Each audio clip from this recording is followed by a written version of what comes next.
Imagine waking up in 2025 and having to decide, should you build your life in Malaysia or in Singapore?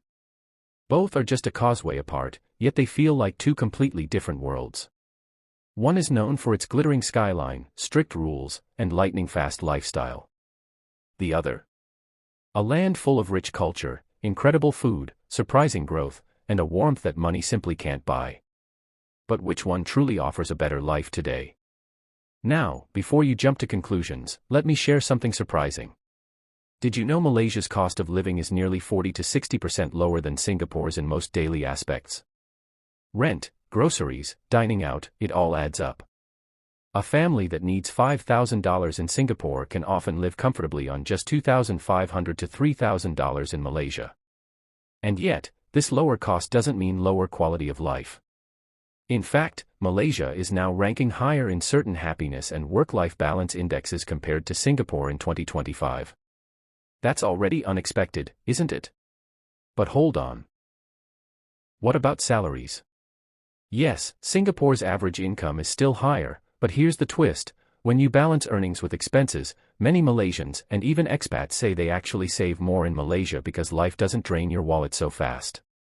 Think about it, what's the point of earning more if almost everything you earn goes into rent, transport, and bills? So let me ask you, would you rather earn $6,000 and save $500, or earn $3,500 and save $1,000? Now here's another shocker: Singapore has been famous for its safety and infrastructure, and it still is. But Malaysia has made massive strides in 2025. The new public transport expansions in Kuala Lumpur, Penang, and Johor Bahru have slashed travel times. Crime rates in key cities have dropped significantly, and digital services, from banking to government portals, are now on par with many developed countries.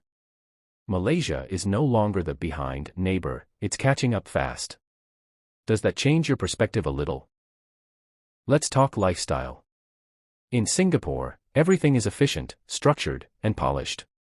But some say it feels a bit robotic. Malaysia, on the other hand, is chaotic in a charming way. You get a mix of modern cities and laid-back towns, world-class malls next to night markets, and weekends can mean anything from hiking tropical rainforests to sipping kopi by the sea. So, quick question for you: are you someone who thrives in a fast, highly competitive city life, or someone who enjoys a mix of ambition and breathing space? Here's where it gets emotional: culture and identity. Malaysia is a melting pot of Malays, Chinese, Indians, and countless indigenous groups. Festivals like Hari Raya, Chinese New Year, Deepavali, Gawai, they're not just public holidays, they're national celebrations of diversity. Even expats say they feel included. Food tells this story too. Where else can you get nasi lemak for breakfast, dim sum for lunch, and banana leaf rice for dinner, all on the same street? Singapore shares some of this, yes, but in Malaysia it feels more raw, more authentic, less curated. It's the kind of culture that doesn't just impress tourists, it makes you feel at home.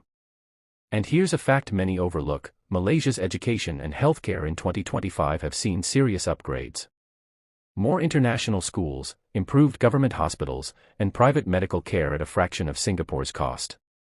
Many Singaporeans now cross over for dental, wellness, or even regular checkups because it's affordable and reliable.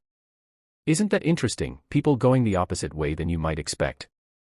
So what about the future? Singapore will always remain a global financial hub with tight systems and great opportunities, no doubt about that. But Malaysia is starting to attract digital nomads, young families, and even retirees with its long-term visas, lower taxes, and growing job markets in tech, renewable energy, and creative industries. The gap is narrowing. Slowly, but surely. Now pause for a second and ask yourself, what does quality of life mean to you in 2025? Is it high income, or is it balanced living? Is it constant rush, or the freedom to slow down sometimes? Because the truth is, there's no single winner here. It depends on your dreams, your priorities, and what you want your everyday life to feel like. If you're Malaysian watching this, be proud. Your country is becoming a serious player in Southeast Asia, and the world is noticing. If you're from Singapore, know this: you've built a nation admired globally, but there's no harm in slowing down sometimes and enjoying what's just across the border. And if you've experienced both, drop your story below. I'd love to hear your journey. So, would you choose Malaysia or Singapore in 2025? Or maybe, just maybe, the best life comes from enjoying the best of both worlds.